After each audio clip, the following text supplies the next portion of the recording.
আশা করি সবাই ভালো আছেন। তো আজকের টপিকস হলো ব্যাকলিং।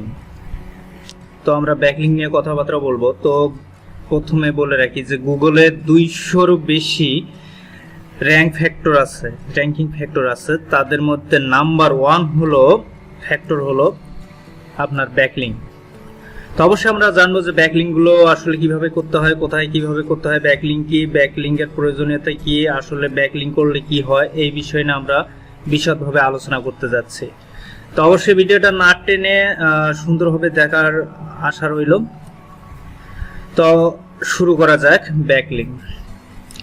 তো আপনার গুগলে অথরিটি যদি ডোমেইনের অথরিটি যদি বাড়াতে চান বা আসলে ব্যাকলিং করতে চান, তো এক একটা ব্যাকলিং করতে সোশ্যাল মিডিয়ায় এসএমএম যেটা সোশ্যাল মিডিয়া শেয়ারের মাধ্যমে ব্যাকলিং হয়। আবার যদি ব্যাকলিংকের আসলে আমরা যদি ডিফিনেশনে যাই বা ব্যাকলিং নিয়ে যদি বিস্তারিত বলতে যাই, তাহলে আসে সাইটে যাই কাজ করেন না কেন তার সবগুলোই হলো অন পেজ এসইওর মধ্যে পড়ে, অর্থাৎ ব্যাকলিংটা কিন্তু একটা এসইওর মধ্যে। তো ব্যাকলিং কিন্তু অন পেজ এসইও না। সাইটে গুগলে কতটুকু র্যাঙ্ক করলো, অর্গানিকভাবে কতটুকু বা কতগুলো ট্রাফিক আসলো, এই সবাই হলো অফ পেজ এসইও। আর অফ পেজ এসইওর মধ্যে ফ্যাক্টরে পড়ে হলো ব্যাকলিং। এছাড়াও আছে গেস্ট পোস্টিং আছে। তো আমরা ওই বিষয় নিয়ে পরে কথা বলবো। তো ব্যাকলিংকের আসলে আমরা আবারও ডিফিনেশনে ফিরে যাই। এবার সহজভাবে বলি যে একটা ওয়েবসাইটে কোনো ট্রাফিক কন্টেন্ট পড়তেছে, এই কন্টেন্ট পড়তে পড়তে আপনার সাইটের লিঙ্ক পেল, সেখানে ক্লিক করে আপনার সাইটে গিয়ে, আপনার ওয়েবসাইটে গিয়ে সে আপনার কন্টেন্ট পড়লো, এটাই মূলত হলো ব্যাকলিং। এভাবেই মূলত ব্যাকলিংটা হয়ে থাকে। এর স্যার সহজ ভাষায় বলার কি আছে, কোনো ট্রাফিক অন্য কোনো সাইটে কন্টেন্ট পড়তে আসলো, কন্টেন্ট পড়তে পড়তে দেখা গেল যে কোনো এক লিঙ্কে ক্লিক করে আপনার সাইটে ঢুকে গেল, আপনার সাইটে ঢুকে আপনার কন্টেন্ট পড়া শুরু করলো ওই পূর্বের ওয়েবসাইটের থ্রু থেকে, এটাই মূলত ব্যাকলিং। তো একটা ওয়েবসাইটে 300 ব্যাকলিং আছে আর আরেকটি ওয়েবসাইটে আছে হলো 100 ব্যাকলিং।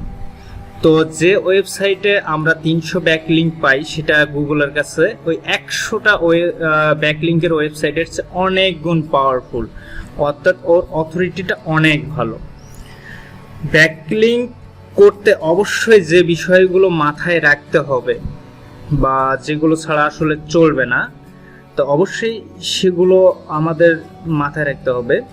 তো সেটা হলো হাই কোয়ালিটি ডোমেইন থাকতে হবে, টপ লেভেলের ডোমেইন, আপনার ইন্ডাস্ট্রির সঙ্গে যে বেস্ট সাইটগুলো ম্যাচিং করে, সেটাই হলো আপনার রিলেটেড, যে আসলে যে রিলেটেড আপনার ওয়েবসাইট, ওই রিলেটেড ওয়েবসাইটে গিয়ে যদি আপনি ব্যাকলিংক করেন রেজাল্টটা ভালো পাওয়া যাবে। আর একটি বিষয় মাথায় রাখতে হবে, ডোমেইন অথরিটিটা, অর্থাৎ যে সাইটের ডোমেইন অথরিটিটা অনেক ভালো, অর্থাৎ 1 থেকে 100, অর্থাৎ 100 অথরিটি সম্পন্ন যে সাইটের ডোমেইনটা আসলে সেটা খুব পাওয়ারফুল। আর সেখানে যদি আপনি ব্যাকলিং একটা করতে পারেন তাহলে সেটা পাওয়ারফুল ব্যাকলিং হয়। তো অবশ্যই আপনাকে বেশি বেশি ব্যাকলিং ক্রিয়েট করতে হবে, সেটা একটা টাইম ফ্রেমের মধ্যে করতে হবে, মনে রাখতে হবে। আর অবশ্যই বলে রাখি যে রিলেটেড ওয়েবসাইট থেকে অবশ্যই হাই কোয়ালিটির ডোমেইন ব্যাকলিংক করবেন।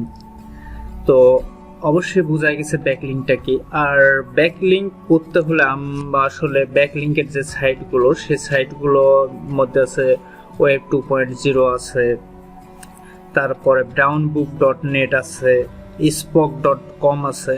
আসলে আমরা এইগুলো পার্ট টু পার্ট শিখবো। তো অবশ্যই আমরা প্রতিনিয়ত ডিজিটাল মার্কেটিং এজেন্সি থেকে ভিডিও মেক করে থাকি। তো অবশ্যই আশা করি ভিডিওটা ভালো লাগছে এবং আমাদের সঙ্গে থাকবেন এই আশা ব্যক্ত রেখে আজকের মতো এখানে বিদায় নিচ্ছি। আবার সামনে কোনো ভিডিও নিয়ে আপনাদের সঙ্গে দেখা হচ্ছে।